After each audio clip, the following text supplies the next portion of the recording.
የአሜሪካው ፕሬዝዳንት ዶናልድ ትራምፕ የአያቶላ አልሃሜኑን መገደል ተከትሎ ኢራንን ወደፊት ማን እንደሚመራት ማንም የሚያውቀው ነገር የለም ሲሉ ገለጹ። ፕሬዝዳንቱ ይህንን መልእክት ያስተላለፉትም በፍሎሪዳ ዶራል በተካሄደ የሪፐብሊካን የህዝብ ተወካዮች ምክር ቤት አባላት ስብሰባ ላይ ነው። የአያቶላ አሊ ኻሜኒ ልጅ ሙታጅብ ኻሜኒ የሀገሪቱ አዲስ የበላይ መሪ ተደርጎ ቢሰየምም ፕሬዝዳንት ትራምፕ ግን የኢራን የወደፊት አመራር አሁንም ግልጽ እንዳልሆነ ተናግረዋል። የሽብር መሪዎቻቸው ተወግደዋል ወይም ደግሞ እስኪወገዱ ድረስም ደቂቃዎች እየቆጠሩ ነው ያሉት ትራምፕ አሁን ደግሞ ሀገሪቱን የሚመሯት እነማን እንደሆኑ ማንም የሚያውቀው ነገር የለም ሲሉ አክለዋል። ፕሬዝዳንት ትራምፕ ሙጃቲብ ኻሜኒ ኢራን ለመምራት ተቀባይነት የሌለው ምርጫ መሆኑን ከዚህ ቀደም ሲገልጽ ቆየ ሲሆን አዲሱን የሀገሪቱ መሪ በመምረጥ ረገድም አሜሪካ ሚና ሊኖራት እንደሚገባም ግፊት ያደረገም ይገኛል። በአሁኑ ሰዓት ላይ የኢራን ከፍተኛ የሃይማኖት መሪ የሆነው የአያቶላ አልኻሜኒ ልጅ ሙታጅብ ኻሜኒም በአሜሪካ ዘንድ ተቀባይነትን አላገኘም። ትራምፕ ወሳኝ የሆነውን የሆርሙዝ ስሬት ለመቆጣጠር ያሰበ መሆኑን ገልጿል። ለኢራንም ምንም አይነት ሙከራ ባታደርግ ይሻላል፣ አለበለዚያ የዚያች ሀገር ፍጻሜ ይሆናል ሲሉም ከባድ ማስጠንቀቂያ ሰጥተዋል። በአሁኑ ሰዓት ላይ የሆርሙዝ ስሬት በኢራን ተዘግቶ ይገኛል።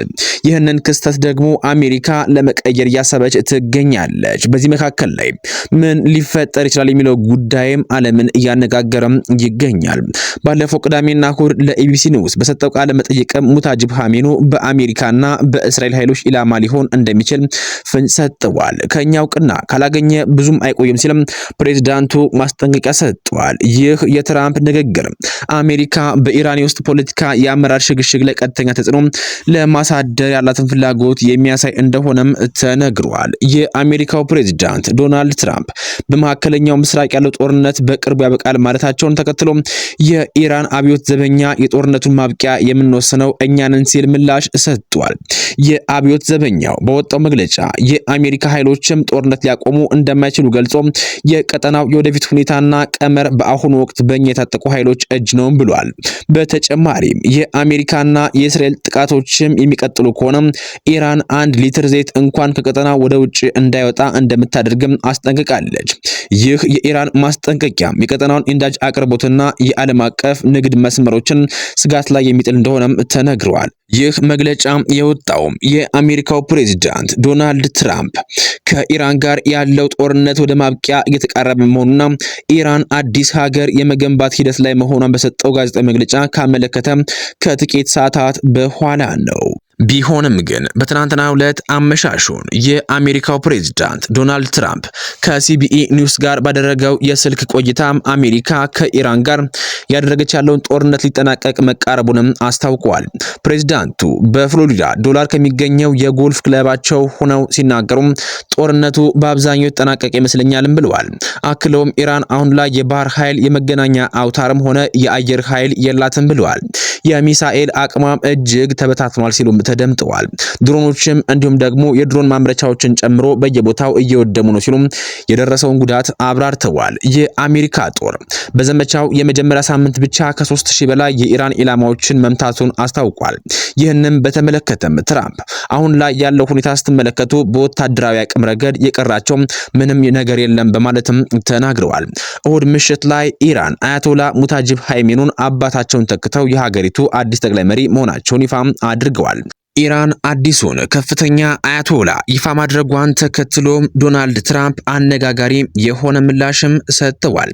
ለእርሳቸው የማስተላለፈው ምንም አይነት መልእክት የለኝም ፈጽሞ ያሉ ሲሆን ሀገሪቱ እንዲመራ በአእምሯቸው ያሰቡት ሌላ ሰው መኖሩን ግን ጠቁመዋል። ዶናልድ ትራምፕ በአሁኑ ሰዓት ላይ በኢራን ስልጣን ላይ ያለው የአያቶላ አልኻሜኒ ልጅ ሙታጅብ ኻሜኒ በእሳቸው አገዛዝ ጊዜ ቦታ እንደሌለውም በግልጽ አሳውቀውታል። ከዓለም ኢንዳጅ አቅርቦት ውስጥም 20% የሚያልፍበት የሆርሙዝ ባህር ወሽመጥ የንግድ መርከቦች እንቅስቃሴ በአሁኑ ወቅት ሙሉ በሙሉ በሚባል ደረጃ ቆሟል ሲሉም ለፕሬዝዳንቱ ጥያቄ ቀርቦላቸው ነበረ።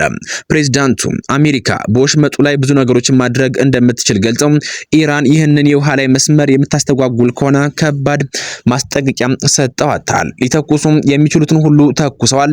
ከዚህ በኋላ ምንም አይነት አዲስ ሙከራ ባያደርጉ ይሻላቸዋል፣ ካልሆነ ግን የሀገሪቱ መጨረሻ ይሆናል ሲሉም ተናግረዋል። መጥፎ ነገር ከፈጸሙ የኢራን መጨረሻ ይሆናል፣ ስሟን ዳግም አትሰሙትም ብለዋል።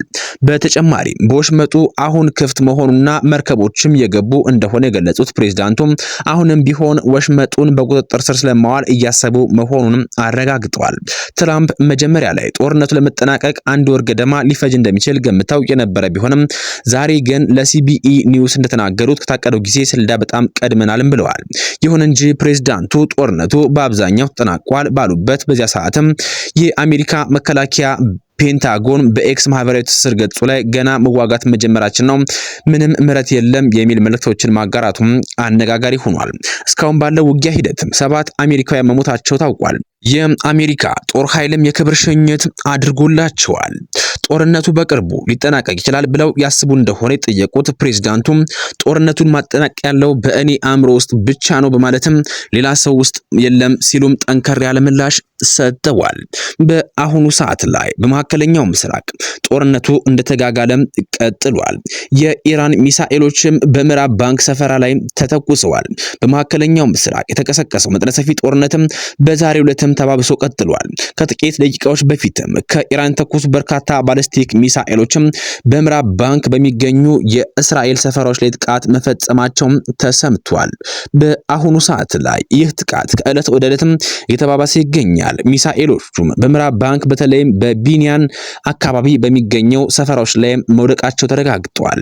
እስካሁን ባለው መረጃ መሰረትም በሚሳኤል ፍንጣሪዎች ምክንያት ከፍተኛ ድምጽና ድንጋጤ ቢፈጠርም በሰው ሕይወት ላይ የደረሰ ጉዳት አልተመዘገበም። ሆኖም የሚሳኤል ስብርባሪዎችም በሰፈራው አቅራቢያ በሚገኙ የእረኛ ቦታዎች ላይ ወድቀዋል ተብሏል። ጥቃቱም ኢራን አዲሱ መሪ ሙታጅብ ኻሜኒን ከሾመች በኋላ የጀመረችው ተከታታይ ጥቃት አካል መሆኑን ተገልጿል። በሚሳኤል ላይ የሃይማኖት ጥቅሶችና የሃይማኖት ስሞች ተጽፈውባቸው እንደነበረም ከስፍራው የተገኙ ምስሎችም ያሳያሉ። የእስራኤል መከላከያ ሚኒስትርም ከዚህ ጋር በተያያዘ ምላሽ ሰጥቷል።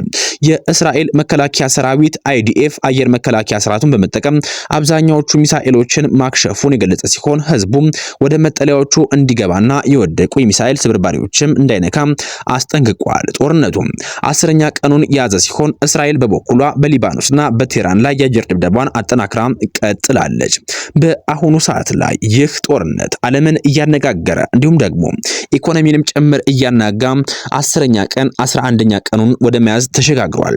በዓለማችን ሀያላን ሀገራት በአሜሪካና እስራኤል ጥምረት በኢራን ላይ የተከፈተው ጦርነት ዓለምን እያነጋገረ እያሰጋ እንዲሁም ደግሞ ወደ 3ኛው የዓለም ጦርነት እንዳይሸጋገርም እየተፈራ ቀጥሏል። ቢሆንም ግን በሁለቱም ኃይሎች በኩል አሜሪካና እስራኤል በተለያዩ የኢራን ዋና ዋና የጦር ሰፈሮች ላይ እንዲሁም ደግሞ በኢራን ዋና ዋና መሰረተ ልማቶች ላይ ጥቃት እየፈጸሙ የሚገኙ ሲሆን ኢራን በበኩሏ በተለያዩ የአሜሪካ ጦር ሰፈሮችም እንዲሁም ደግሞ በእስራኤል ዋና ከተማ ቴልአቪቭ የተለያዩ ቦታዎችም እንዲሁም ደግሞ ዋና ዋና የንግድ ተቋማትና መሰረተ ልማቶች ላይ ጥቃት እየፈጸመች ትገኛለች። ኢራን በተለያዩ የእስራኤል የነዳጅ ማከማቻ ጣቢያዎች ላይም ጥቃት ፈጽማለች። ጥቃቱ በተለያዩ ቦታዎችም ጠንክሮ የቀጠለ ሲሆን የዚህ ጦርነት ፍጻሜ ዓለምን በጉጉት እያስጠበቀ ይገኛል። በዚህ የመረጃ ጊዜ ይዤላችሁ መጣሁት መረጃ ይህንን ይመስላል። በቀጣይ በተረጋገጠ እንዲሁም ደግሞ መደመጥም ጭምር ባለበት መረጃ እስክንገናኝ ድረስ ለአሁኑ በዚህ አበቃን። ሰናይ ጊዜን ተመኘንላችሁ።